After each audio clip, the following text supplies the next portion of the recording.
నిజామాబాద్ జిల్లా రుద్రూర్ మండలంలోని వ్యవసాయ పాలిటెక్నిక్ కళాశాల విద్యార్థిని రక్షిత మృతిపై ఉన్నత స్థాయి దర్యాప్తు చేసి విద్యార్థి కుటుంబానికి న్యాయం చేయాలని డిమాండ్ చేస్తూ వ్యవసాయ పాలిటెక్నిక్ కళాశాల వద్ద పీడీఎస్యూ, యూఎస్ఎఫ్ఐ, బీఎస్పీ, ఏఐపీఎస్యూ, పీవైఎల్ ఆధ్వర్యంలో ఆందోళన కార్యక్రమం నిర్వహించారు. విద్యార్థి సంఘాలు ర్యాలీ నిర్వహించాయి. పోలీసులకు విద్యార్థి సంఘాలకు మధ్య తోపులాట జరగడంతో కొంతసేపు ఉద్రిక్తత పరిస్థితి నెలకొంది. పోలీసులు విద్యార్థి సంఘాల నాయకులను అరెస్టు చేసి వారిని పోలీస్ స్టేషన్ కు తరలించారు. ఘటనకు మీరు ప్రిన్సిపాల్ కదా, నేను దానికి ఏది జరిగినా మీరే కదా దీనికి ముందు వచ్చి నిలబడి ఇప్పుడు వాష్రూమ్ లోపల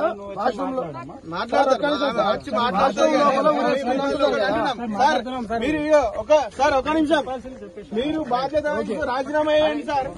మీరు రాజీనామా చేసి వెళ్ళిపోండి సార్. మీరు విధుల్లో ఉన్నప్పుడు జరిగిన నిర్లక్ష్యానికి మీరు బాధ్యత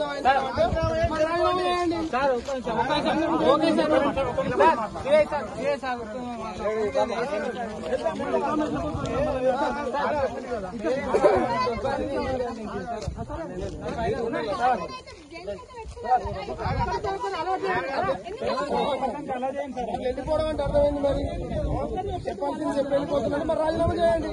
నిర్లక్ష్యం వ్యవహరించారు కదా.